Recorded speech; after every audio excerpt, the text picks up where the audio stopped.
Pemirsa, Wakil Ketua DPR RI Sufmi Dasko Ahmad menyatakan DPR belum mengagendakan pengesahan rancangan undang-undang Kitab Undang-Undang Hukum Pidana atau KUHP. Meskipun demikian, Dasko mengakui telah menerima surat dari Komisi 3 DPR agar rancangan Kitab Undang-Undang Hukum Pidana dapat dipisahkan dalam paripurna DPR RI. Wakil Ketua DPR RI Sufmi Dasko Ahmad menyatakan DPR belum mengagendakan pengesahan rancangan undang-undang Kitab Undang-Undang Hukum Pidana atau KUHP. Meskipun demikian, Dasko mengakui telah menerima surat dari Komisi 3 DPR agar rancangan Kitab Undang-Undang Hukum Pidana dapat disahkan dalam paripurna DPR RI. Dasko menyampaikan DPR saat ini masih mengkaji soal pembahasan rancangan Kitab Undang-Undang Hukum Pidana.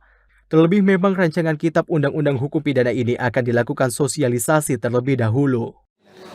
Komisi 3 sudah mengirimkan surat kepada pimpinan DPR dan pimpinan DPR sedang mengkaji apakah kemudian itu akan langsung diteruskan kepada pemerintah yang kemarin ditugaskan melakukan sosialisasi tentang RUU KUHP atau kemudian mau dirapatkan dulu antar pimpinan. Demikian. Sebelumnya diberitakan Wakil Menteri Hukum dan HAM Edward Omar Syarif Hiraij atau Edi Hiraij merasa ragu rancangan Undang-Undang KUHP dapat disahkan menjadi undang-undang sebelum masa reses DPR RI pada 7 Juli 2022. Sebab pemerintah dan DPR menyepakati rancangan Undang-Undang KUHP dapat disahkan pada Juli 2022 sebelum memasuki masa reses.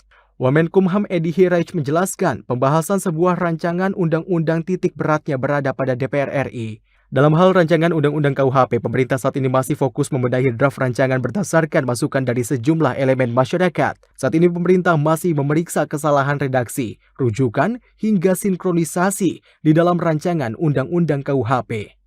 Dito Rosito, Garuda TV melaporkan.